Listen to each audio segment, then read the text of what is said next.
My time is 7 o'clock. Will you all join me for the Pledge of Allegiance, please? I pledge allegiance to the flag of the United States of America and to the republic for which it stands, one nation, under God, indivisible, with liberty and justice for all. Item 3.02, may I have a motion to approve tonight's agenda? So moved. Second. Moved by Ms. Ewers, seconded by Mr. Lemon. All in favor? Aye. Aye. And just so the record shows, Is she on there? Ms. Trejo is joining us on the phone, we believe. Ms. Trejo, are you there? I'm here. Oh, there we go. Yes, I'm here. Great. Thank you. Thank you for joining in. Item 5.01, open call, item 4.01, approval modification of minutes from the August 17th, 2022 Governing Board meeting. May I have a motion? So moved. Second. Moved by Mr. Lemon, seconded by Ms. Ewers. All in favor? Aye. Aye.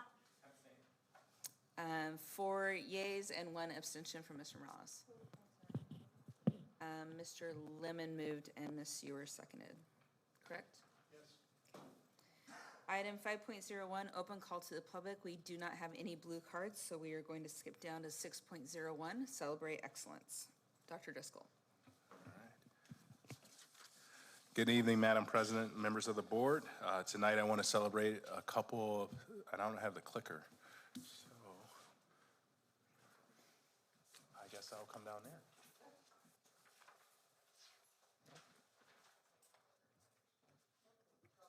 I'll be down here. Can you hear me? You are, cool. All right.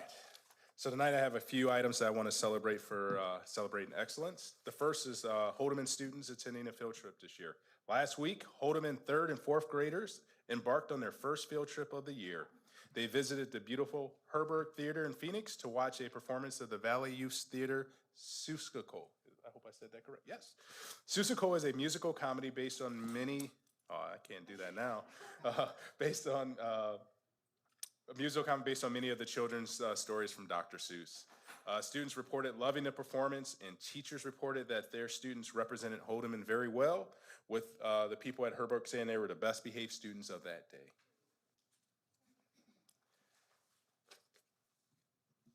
Four Peaks for Teachers, a nonprofit charity founded in 2011 that provides free school supplies and cash grants to local teachers, has once again donated school supply kits to Tempe elementary teachers. I want to say last year they did it for Thu. The kits includes teacher-requested school supply items such as scissors, paper, pencils, and staplers. The kits will be distributed to all TD3 schools in the coming weeks. Thank you again, Four Peaks for Teachers, for supporting the teachers here in TD3. Oh, go back. And this one is a very, it made me smile when I had heard this story. So here at TD3, every member of our staff plays an integral part in ensuring success in our schools.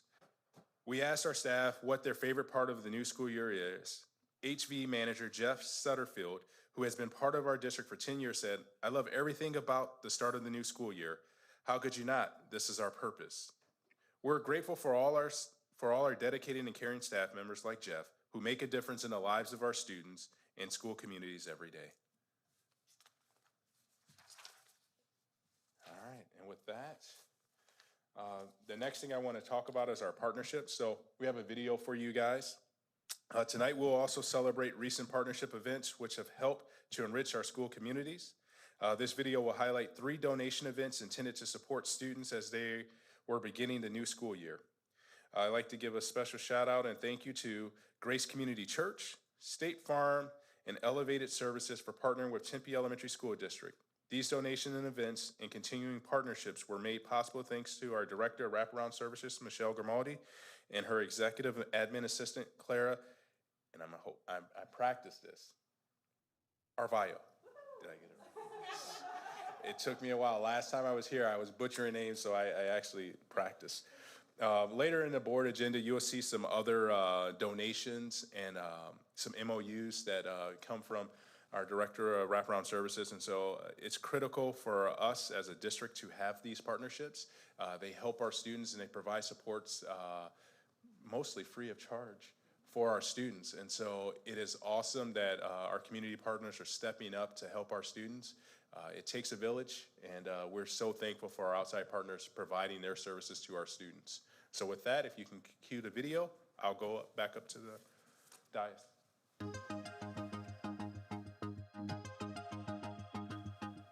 When you bring a school and a church together, all of whom have the best interest of kids at heart, it just makes a partnership that much more effective in serving the community. This equipment is incredible. Physical activity is so important, especially for our kiddos. I can't wait to see their faces when I deliver the equipment to their classrooms, because last year they were like fighting over and arguing over this equipment. So this is just they're gonna be so thrilled. The coolest part for me was being able to watch how excited the kids were to come in and bring stuff to donate to other kids. But really important for us to have the opportunity to teach kids how to be generous, and just to be a part of our greater community outside of the church. When the community is involved, we can make a lot more happen for our students. We can only do so much, teachers, by ourselves. It takes a village.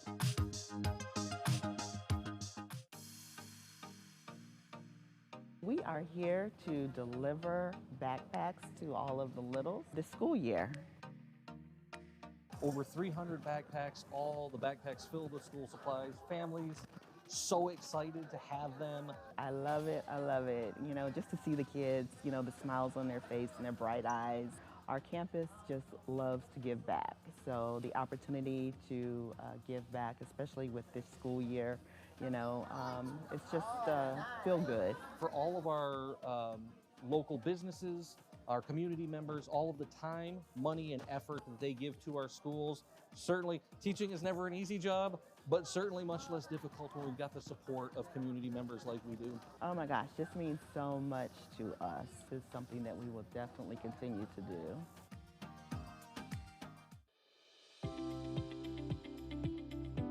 This just gives us the opportunity to help our families and make sure our students have all of the supplies that they need to be successful in school. As someone who's a partner of a school teacher as well, it really means a lot on being able to give it back. We wanted to bring together supplies for the school and help kids that needed supplies for the school year. We love bringing community members in all of the time. They can be there with our students. We can have them come in and help volunteer. But the supplies that they brought in today will give our students everything they need for reading and writing and those art projects. It's just really exciting to see that they'll have everything they need. I just think it's something that we're going to do ongoing, continue to do different projects. We absolutely love to have community connections. We know how important it is to bring in members of our community to support our students. They make a huge impact every day with what they do for our schools, and we're so grateful.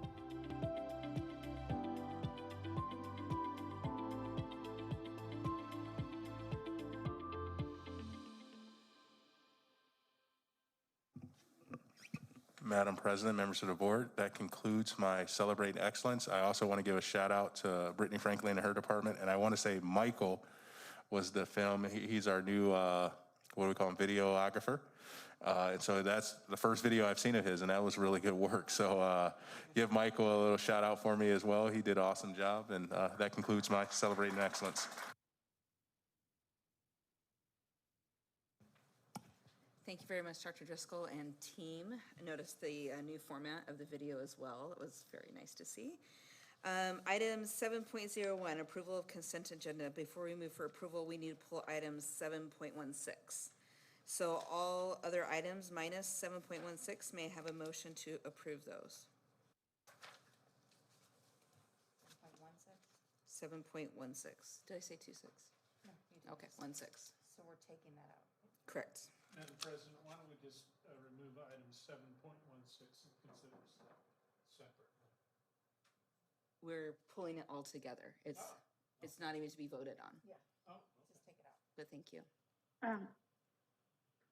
I'll make a motion to approve items 7.1 to 7.15 and 7.17 to 7.22 for the consent agenda.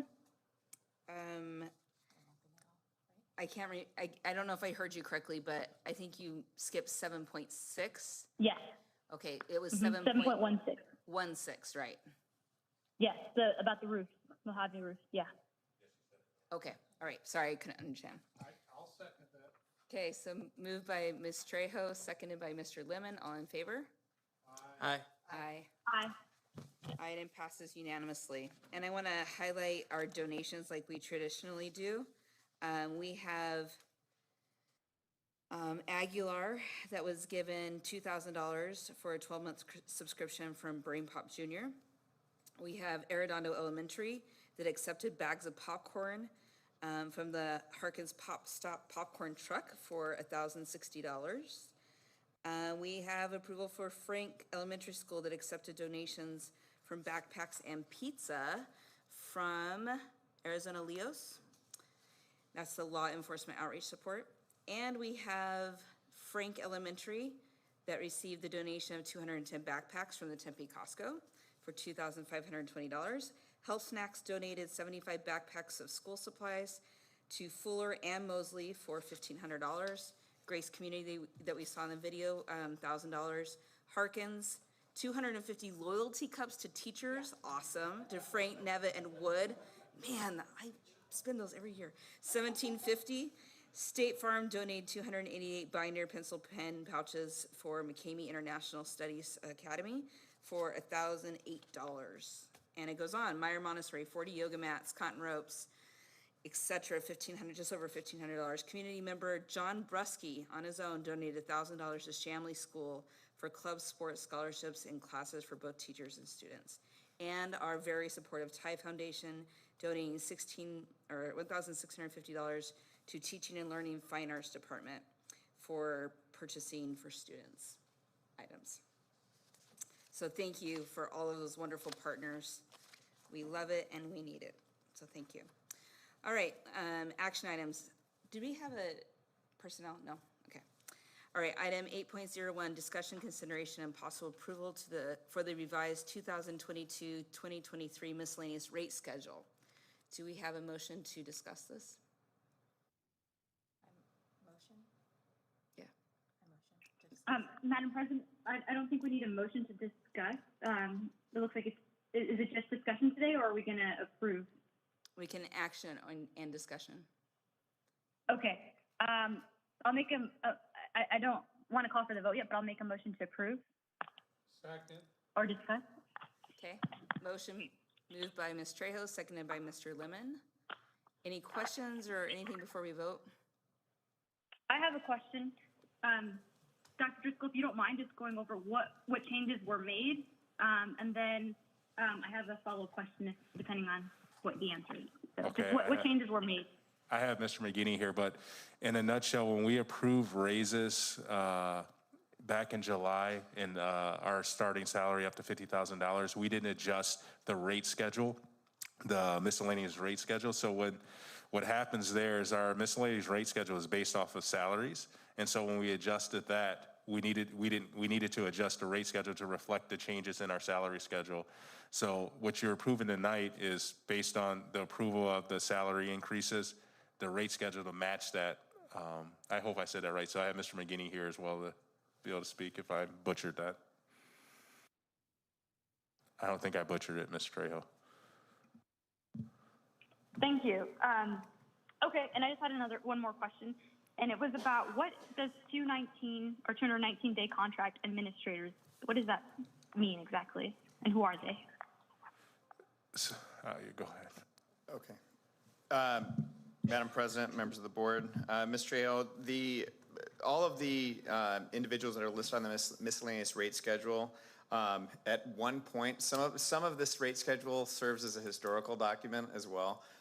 We try to do strike-throughs when they're no longer relevant, but it's exactly that. Any of our administrators that are paid based on the number of days, so 219-day administrators, I'd have to go back and look at our actual calendar of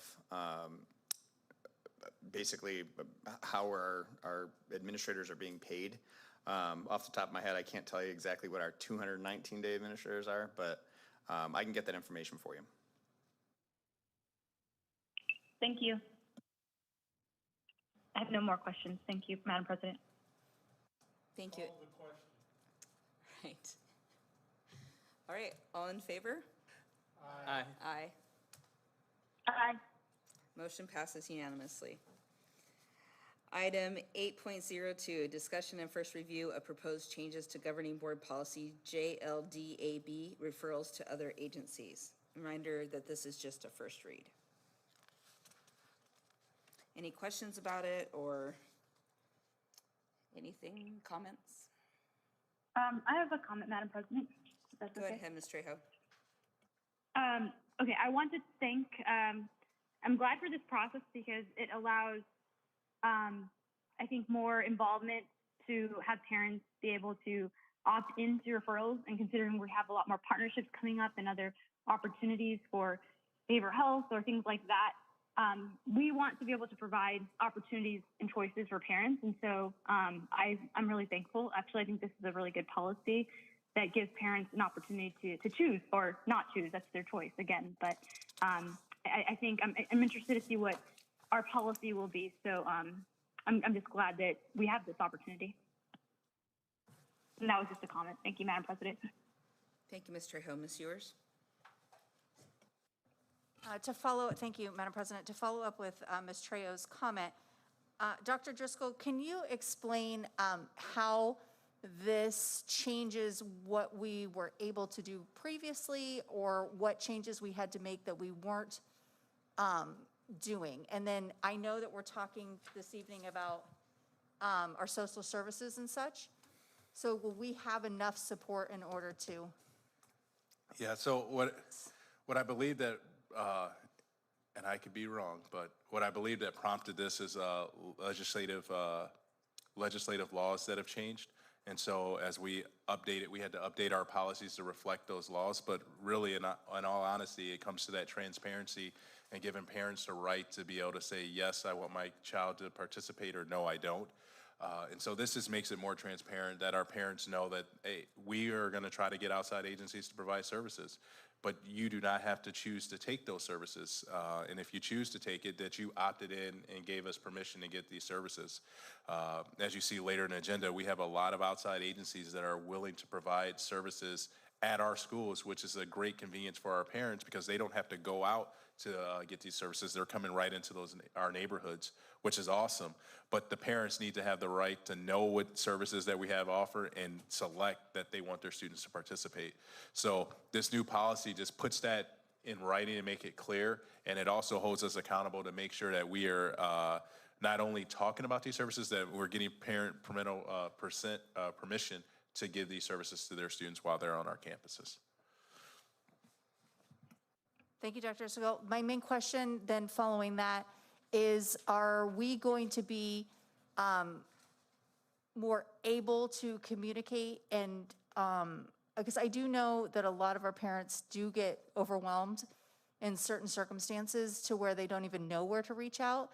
Are we revamping our way of showing them the support that's out there? And then do we have the manpower to help get that information to them as quickly as possible?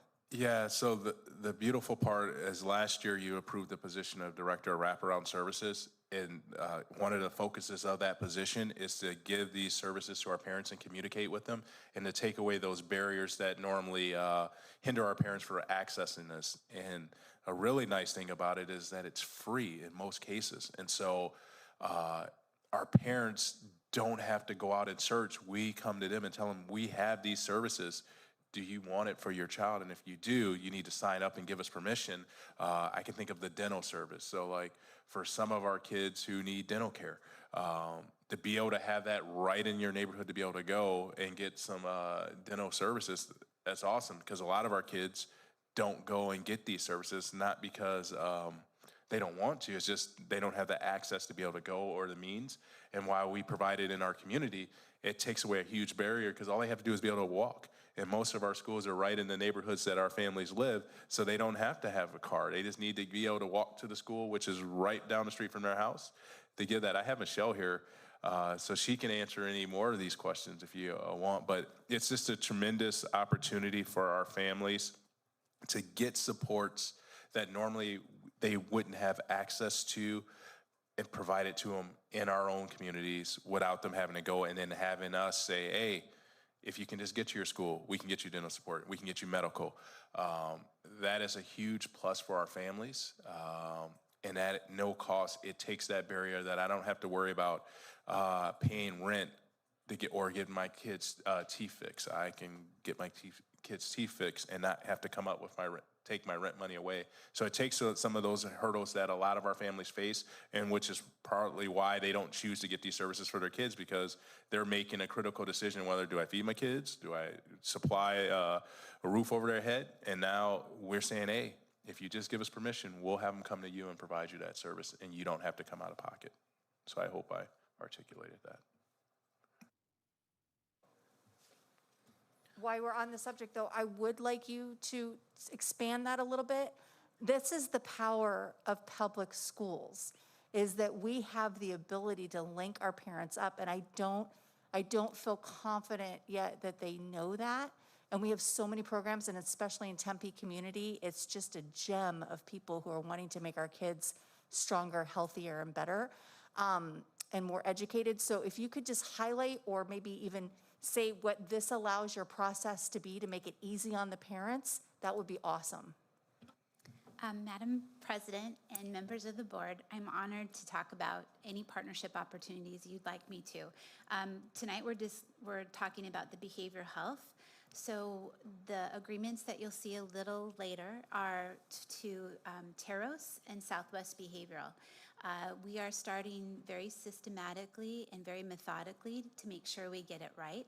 So with those two particular agencies, they are going to begin in 6 of our schools mid-September to late September, provided that it passes through the board. These two agencies work in tandem with our current school counselors and Care 7 partnership, and I did provide a flow chart for you. So that kind of outlines, if you think of the services, they're Tier 1, Tier 2, and Tier 3. Our counselors and our Care 7 partnership does a lot for our students, but sometimes our families need above and beyond, and it might be a family systemic issue that the agency can help with. So I provided some above and beyond services that they provide in addition to what our school staff does. Your question about how do parents find out about this, typically your teachers are your first line of knowing that a student may be going through something difficult.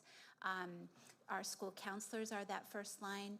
If an administrator notices something, if a staff member notices something, that Tier 3, Southwest Behavior or Teros are on the campus, they can contact the family with permission. So our first step would be educating the school on how the referral process works, making sure it's very systematic, having that counselor or school staff contact the parent to see if they are open to additional services. The agency would then contact them if it's a go, and explain to them the services that they would provide on the school campus that is above and beyond the school setting, and provide those services right there, rather than, as Dr. Driscoll said, having the family drive to an agency or an outside provider. We also know our parents trust the school setting, and that familiar setting for a student to get help makes all the difference. Mr. Morales. I was just going to add maybe to the conversation that this has been something that's come up the last 4 or 6 years often, and finally passed in the midst of all the pandemic conversation. First and foremost, kind of around the mental health conversation. We can later use this law for more wraparound services, but I appreciate that we're starting with mental health in such a systematic way. And knowing both organizations, especially with Terrell's Health, I think it's going to be great for students with counseling and kind of nursing in general being the headquarters at each campus. So thank you. All right, seeing no more questions, we're going to move on to item 8.03. Discussion, consideration, and possible approval of the Emergency Relief Fund Cooperative Agreement between Tempe Elementary School and the University of Arizona. Dr. Driscoll, would you like to give, motion to discuss this, please?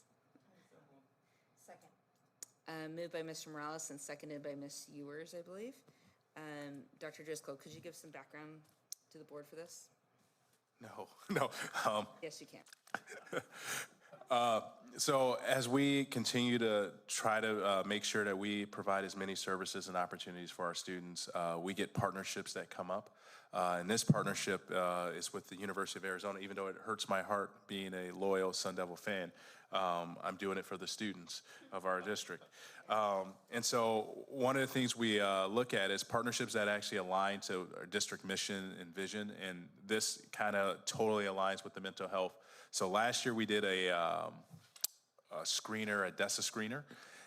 In this system that we are signing up and partner with, it's an MTSS, multi-tier system of supports. And they actually have a system that works kind of like DESA, but we actually think is actually better for our students. And so in this partnership, we get not only that system, but we also get psych interns, if I'm saying that correctly.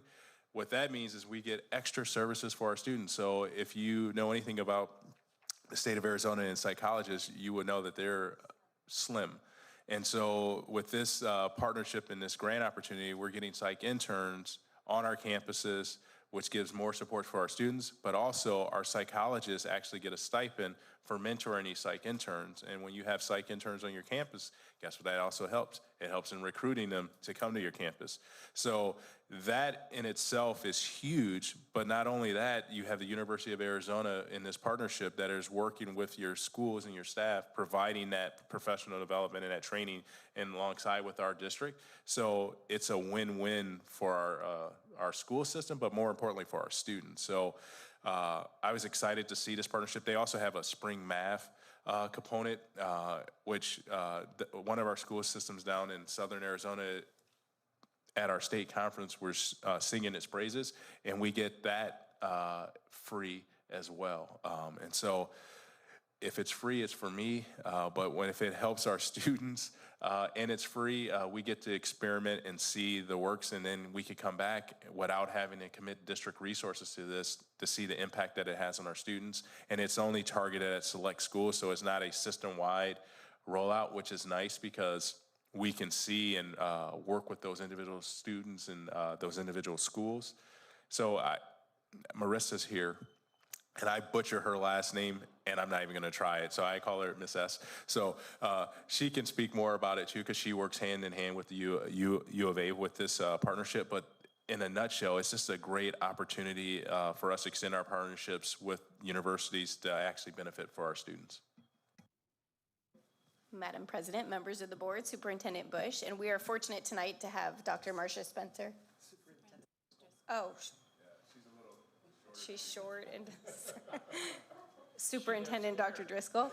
We have Dr. Marcia Spencer and Manya Paul, who are with us from the agreement, and Dr. Spencer actually was a school psychologist for us years ago. So it's great to bring her back in this partnership. So if I would open the floor if you have any additions that you want to come up and add to the partnership, but we're getting it going at Curry, Connolly, and Shamley, and so we've just begun all of the training pieces and we're kind of rolling it out to the staffs as soon as we get approval, hopefully tonight, so that it's the social emotional components to address the mental health, and then also the spring math to address grade level interventions for math.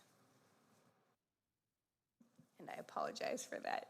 Oops, I guess it's because you misspoke my last name. So then you know, I left home, at our last meeting and said, I totally butchered her last name. That's why I never say it out in public. And so it's payback. So it's, yeah. Sorry about that.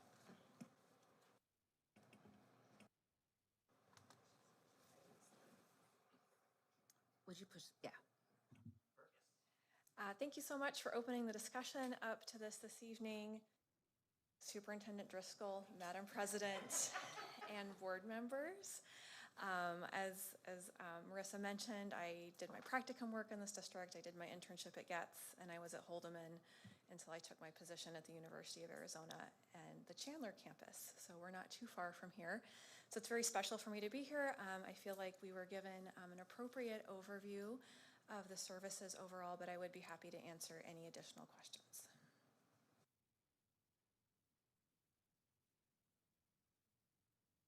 I would like, if you wouldn't mind answering a question for me to exemplify how important something like this relationship is. What is the average time that it takes somebody in the traditional healthcare setting for their children to get help? That is a really specific question. I don't have an answer to that, but from my experiences working with, I would say the answer is unfortunately too often never. Most children who do receive services, and we have some of this information on our state association website, I think, but most mental health and behavioral health services children receive are in schools. And that unfortunately is a very small percentage of students get those services at all. And if they are going to get them, the schools are the best place to provide families access.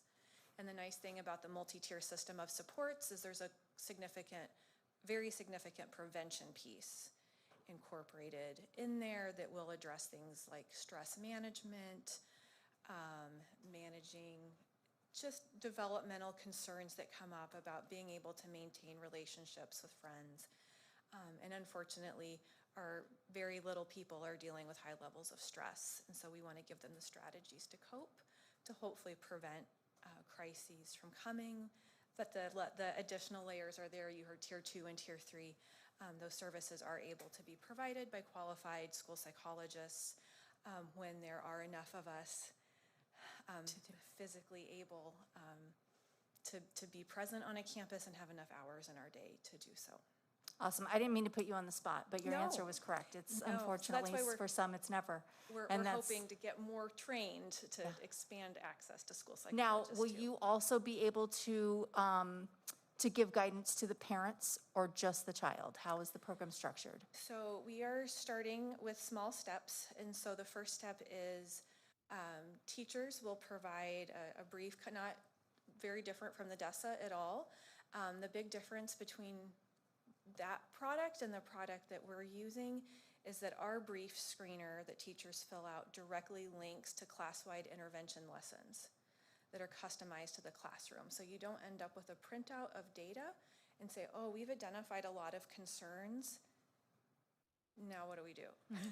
It tells you exactly what to do. It tells you what lessons are aligned with your concerns, and there's a process for additional referrals to go into small group or individual work if the need arises. Great, thank you. I'd just like to thank you for finding our community important for this. I feel like Tempe is still my community, so I really appreciate being welcomed back. It's a very special moment to be able to collaborate with Jennifer Ostrom and Maritha as well. So, Thank you, Ms. Stewart. I have Mr. Lemon. Thank you, Madam President.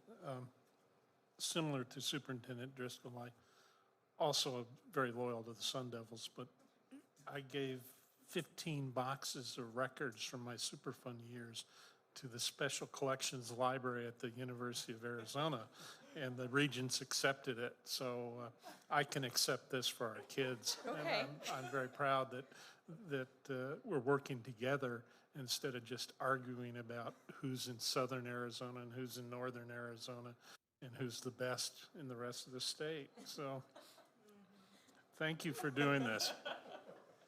I might have some graduate degrees from ASU as well, so if that makes you feel any better. Yes, it very much does. Okay. I have 2 graduate degrees from ASU then. Madam President, if I can follow that up, bear down.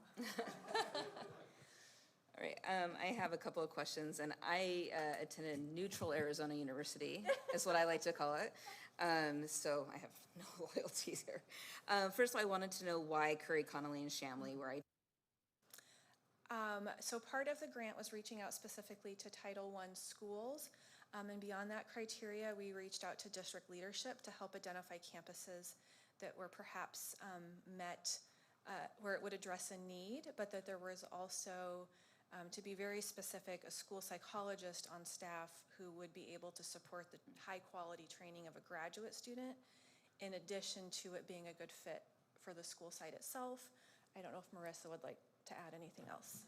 Madam President, one of the factors was also Curry feeding into Connolly. And so being able to have continuous support and, you know, if there's siblings at one site and siblings at another, and also building those skills and being able to see the continuous improvement of, you know, their mental health and their coping skills and, you know, self-regulation. Thank you, Ms. Schneckhoff. I just said your name just very clearly. Also, and I would assume the same answer would be for Shamley since it's K-8, right? Absolutely, Continuation K-8, and it services. had a high need of mental health and social emotional need last year that we observed and collected data on, and they don't have additional outside services as some of our other schools do. Okay. Somebody just ran into the wall. And my next question would be, I've only seen school psychologists on the high school end, which tend to be IEP and SPEDS focused. I have never seen integrated action plans for the classroom. So is that a U of A development, or is that like new in the field? I've never heard of that before. I would love to take credit for that. What I think I might be able to take credit for is over the past 10 years of developing a graduate training program at UA Chandler in collaboration with my colleagues in Tucson to develop a program that's approved by our National Association of School Psychologists that does support a comprehensive model of school psychology practice. There's actually 10 different domains where we're expected to be able to practice competently. And that includes all aspects of a multi-tier system of supports. I sometimes will describe it to folks. We tend to be, ideally, we're involved at the extremes, both at the planning and intervention and systems level to prevent concerns from arising. And then on the other side of the spectrum, we're usually dealing with the students with the most significant levels of concern. However, with shortages, and it's not specific to Tempe, it's statewide, with shortages, that does sometimes limit us to just the most, unfortunately, very significant crises of suicide, risk assessment, threat assessments, and on top of doing psychoeducational evaluations, and that feeding into the IEPs sometimes really limits our ability to do the systems level work and prevention work that we're trained and capable to do when we have the time and are allowed access to those conversations. Thank you. I would definitely concur with that. The power of a school psychologist that can actually interact with kids and not just process paperwork is phenomenal power. And the school psychologists want to be interacting with kids and processing less paperwork. I'm sure that they did not sign up for that part as their main motivation to be a school psychologist. My last question is, when the lesson plans are developed for the specific need, are the school psychologists in there or interns in there helping deliver that, or does that become the responsibility of the teacher? So a little bit of both. We have a train the trainer type model. So the school-based teams, the school psychology, they're practicum students at this level, and hopefully we'll grow into some interns next year.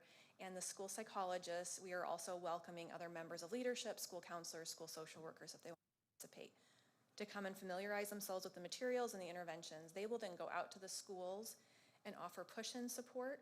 So kind of along the model of, I'm going to demonstrate a lesson in your classroom. If you're teaching fifth graders, I'll come in and I'll demonstrate the lesson for your class. And then for the next unit, I'd like to co-teach it with you.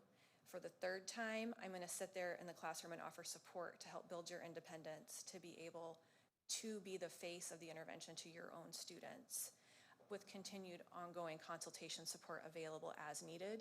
We know that there's going to be some classrooms that are going to need more support than others, and so we want to be able to be flexible to possibly offer those high needs classrooms a little more support throughout the year by getting the majority of teachers trained and independent where they feel confident and supported to be the face of that work directly to their students. Excellent. It's a true coaching model. I love it. So I don't see any, I do see one more question, Mr. Morales.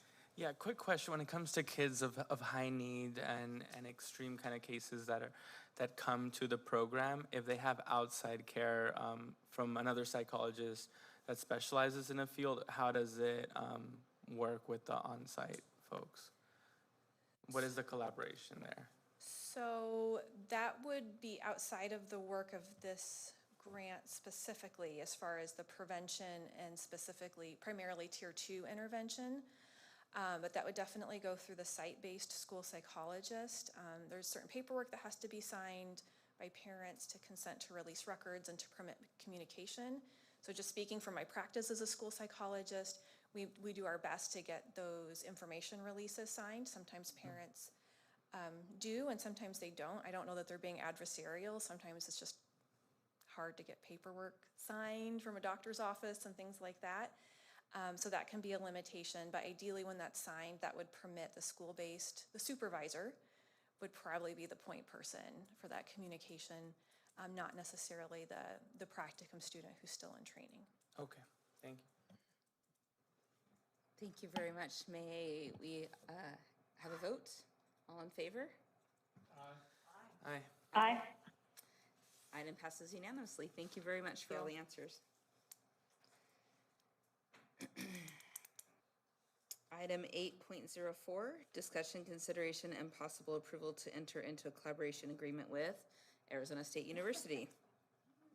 Not to be outshone.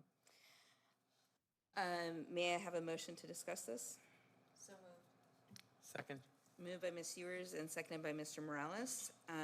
Dr. Driscoll, would you like to give us any background or ask? Yeah, I was a little hurt that it was second on the agenda after today, but I got over it. No, so our partnerships, as I said, we're always trying to help our students reach their goals. And so with this partnership, this is looking at our students, low-income students, and getting post-secondary outcomes. And so I want to say we used to have a partnership with ASU called Gear Up, and I think it transitioned to Tempe High.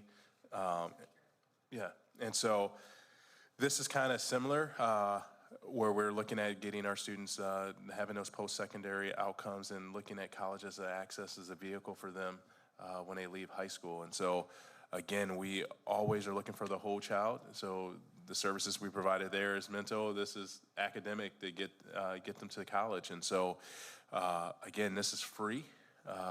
The ASU, and part of this grant with their ESSER, they're using their own ESSER funds to make this happen.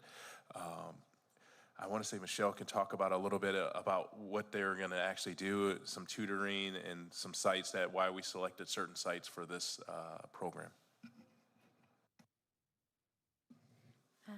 Madam President and members of the board, this would be a pilot program at Mosley, Conley, and Fees, if it is applicable.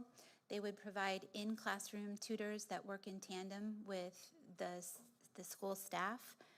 There's also an SEL component if we choose to take advantage of that piece. And again, it's to help students that are struggling academically have another set of hands and another set of staff on that campus that can assist. They are vetted and trained through ASU and fingerprinted and all of those safety things that you would want for our staff to work with students. And so it's an excellent opportunity for us. It's a nice partnership opportunity between ASU and our district. Thank you, Ms. Grimaldi. Any questions from the board? Comments? Ms. Trejo? Thank you, Madam President. I don't. I'm just really excited about having more opportunities and more partnerships for our students. I guess I do have a question because when I was a student at ASU myself, I participated in one of the mentor tutoring programs. So do we know which tutoring program or mentoring program model that we'd be using for our schools yet? Ms. Trejo, we didn't quite hear the question. Oh, apologies. My question is, do we know which type of mentoring or tutoring model that we'd be using or program in our schools? If I understand your question, the topics that they would be working with is math and reading for the most part. Are you asking about the model? Yeah, no, I just wasn't sure if it's part of an existing program like the ASU America Reads, America Counts program. It's supposed to be modeled after the ASU Gear Up program that we've had it before, which Gear Up is a nationwide program, if I remember correctly. Yes. Yes. Yes, it's modeled exactly off the Gear Up program. Okay, thank you. If I also correctly recall it, part of it is because they needed to extend the Gear Up grant and how it worked, and this is how they're trying to expand that. Yeah, and elevate it, yes. That is correct. Okay. And I just happen to know because I work with them. So I'm not paid by them, just have worked alongside with them, and a phenomenal program that I've seen at the high school level, and strongly suggest you take advantage of the SEL component. All right, all in favor? Aye. Aye. Aye. Item passes unanimously. Item 8.05, discussion, consideration, and possible approval to enter into an MOU with Southwest Behavioral Health to provide mental health services. Now, I believe all those MOUs were sent out earlier this week or end of last week. So if the board had a chance to review that, are there any questions about the MOUs that have been previously provided? And that's for the next 3, correct? Yeah. No questions? All right, may I have a motion? I'd like to make a motion to approve to enter into a memorandum of understanding with Southwest Behavioral Health to provide mental health services. Second. Moved by Mr. Morales, seconded by Mr. Lemon. All in favor? Aye. Aye. Aye. Item passes unanimously. Item 8.06, discussion, consideration, and possible approval to enter into an MOU with Teros Health. May I have a motion? Madam President, if I may, I would like to disclose a conflict of interest as I sit on the Teros Health Board, so I will refrain from commenting and abstaining from voting on this particular agenda item. Thank you. Thank you, Ms. Trejo. You have a motion? Madam President, I move approval of this item. Second. Moved by Mr. Lemon, seconded by Mr. Morales. All in favor? Aye. Aye. Aye. Item passes 4 with 1 abstention. Item 8.07, discussion, consideration, and possible approval to enter an MOU with Valley del Sol for school-based integrated mobile health services, mobile health. That MOU was also distributed. May I have a motion? So moved. Second. Moved by Mr. Morales, seconded by Mr. Lemon. All in favor? Aye. Aye. Aye. Ms. Trejo? Aye. Item passes unanimously. I'm sorry, which item was this? This is 8.07? Correct, 807. Yes. That was the Valley del Sol. Okay, just confirming. Yeah, Correct. Okay, thank you. you're welcome. Item 9.01, reports from standing committees. I believe there was one committee meeting. Mr. Lemon? Yes, Madam President, members of the board, the Tri-District Investment Committee met. The 457, 403B, is that correct? And as everybody's probably aware, the situation in the stock market's been very poor the last 8.5 months. So no formal action was taken by the committee to place more firms on the watch list or remove them from the watch list, nor was there going to be a retirement investment program. And Eric, I forget what the term was that they were proposing. It was sort of similar to an annuity, Annuity. Type thing, yeah. Fixed income annuity. and it's kind of a new product that's out on the market, and so I think the committee was a little bit hesitant to get into a lot of discussions until we see some examples of it. So, as always, Tempe Elementary isn't investing as much as Tempe High School District or Kyrene District. And it's probably because we've spread our salaries out among more people and they have less to invest.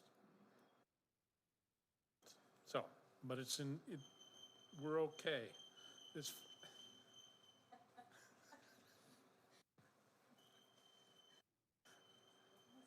Yeah, the squeaky wheel gets the grease. Schools never sleep. So, but anyway, the committee is doing well. And so we're going to meet, I think, in November, I believe, and then again in February and March or April. So we're not having a lot of meetings. We meet at least once a quarter to take a look at the results. And the consultants provide those results to us and an analysis of what's going on. So that's my report, Madam President. All right, thank you, Mr. Lemon. Mr. Thompson, anything to add? Okay. You looked like you're ready. Okay. 9.02, student activity report for July 2022. Any questions about that report? Okay. And item 10.01, board members' points of information. Mr. Morales, would you like to go first? No, I think the biggest thing is I look forward to the market getting better because I have not moved a dime, and I'm excited for ASPA this weekend, and very excited to see what the legislature looks like in January. There was a lot of interesting results the last 2-3 months, so yeah, and that's still happening, so that's exciting to watch.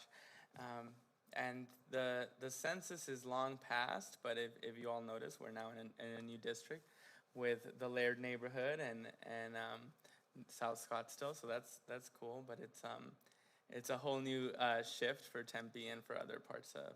So yeah, that's all I have. Thank you, Mr. Morales. Mr. Lemon? Thank you, Madam President. This Monday, was it this Monday or last Monday? Last Monday, when we, Ms. Ewers and I attended the East Valley School Boards Association meeting. There are lots of superintendents there, lots of board members, and they're all talking about building and expanding, and they're bursting at the seams, and they don't have enough money to build the facilities. And they're talking about their restructuring process and evaluation process. So we're a little bit ahead of the curve with what we did over the last 6 months and taking a look at where we wanted to go. But all the districts are doing that.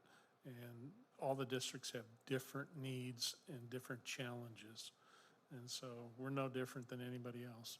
So, thank you. Thank you, Mr. Lemon. Ms. Trejo, do you have anything you would like to add? Thank you, Madam President. Just, excited also to learn more at the law conference, supporting our students with disabilities and helping parents understand, their choices and rights. And so making sure that we continue to, I think, expand our partnerships, which we are doing, and offer those choices. So I'm really, really excited that we have so many opportunities to address, challenges that our students or community may be facing. And so I'm just really grateful for that and continuing to learn and grow within our professional development. And that's all. Thank you. Thank you, Ms. Trejo. Ms. Ewers? Thank you, Madam President. Yes, I'd like to second the Monday dinner that we went to with the East Valley School District. It did bring light to, I often hear that the whole state should be under one district and one superintendent. And as we went around the table, we talked about our concerns and our differences, and every community has different needs. And it was really, really evident in that. And that one, we could learn from each other and how they're improving those processes, or us being an older district, Jim and I were able to give some input at our own tables of stuff that we've done.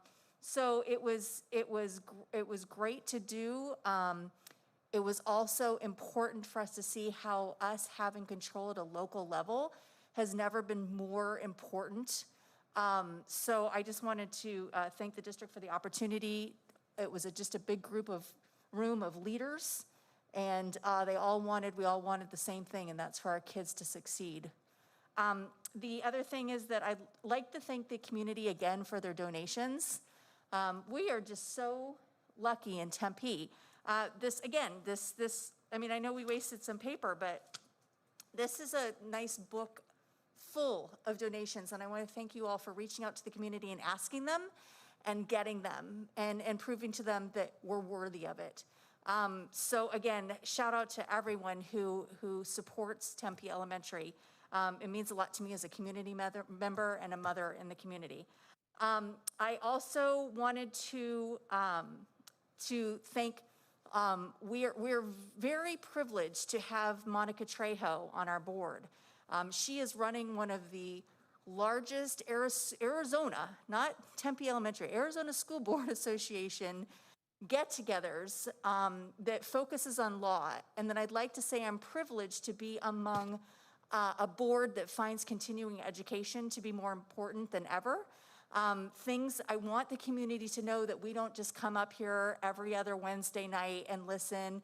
I know our main job is to approve the budget, but in order to be good citizens and take this job seriously, the more education that we can get on subjects such as the Native American community and what they need, or the social media and what's happening in that, and the how much it can help our students and be detrimental to our students, and the laws that are involved in that, or just navigating around court orders, right? I'm not exposed to that every single day. Well, tomorrow I'll be exposed to how to comply and help our district comply to court orders.